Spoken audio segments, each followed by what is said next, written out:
Hello everyone, I'm Dr. Memari. Today we're exploring a fundamental concept in chemistry, acid strength and conjugate-base stability. We will learn how to predict acid strength by examining the stability of their conjugate bases and the electronic effects involved. Recall that when an acid loses a proton, it forms a conjugate base. The more stable this base, the stronger the original acid. Acid strength is directly related to how easily the HA bond breaks, which depends on the stability of the resulting negative charge.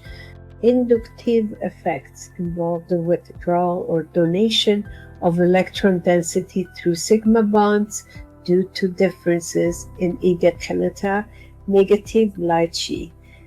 In this example, we see that electronegative atoms closer to the reaction site increase acidity by stabilizing the conjugate base. Resonance stabilization occurs when a negative charge can be delocalized over multiple atoms through pi bonds, making the base much more stable.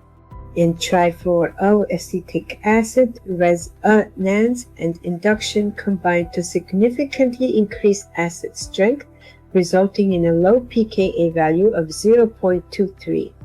Hybridization also plays a role. Let's compare these two compounds where the acidic proton is bonded to similar elements.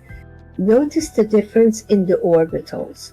A lone pair in an sp2 orbital is closer to the nucleus than one in an sp3 orbital.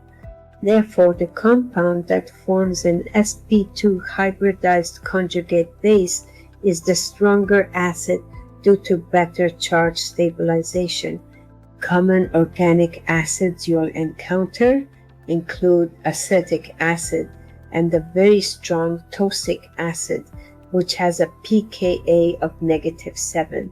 Commonly used bases include hydroxides and alkoxides, as well as nitrogen-based amides like sodium amide. We also use organolithium reagents like N-butyllithium as extremely strong bases, while amines like pyridine are much weaker. In summary, remember that a more stable conjugate base means a stronger acid.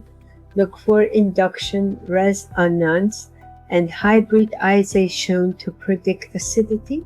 I hope this lesson was helpful. Be sure to subscribe for more chemistry tutorials, and I'll see you in the next lesson.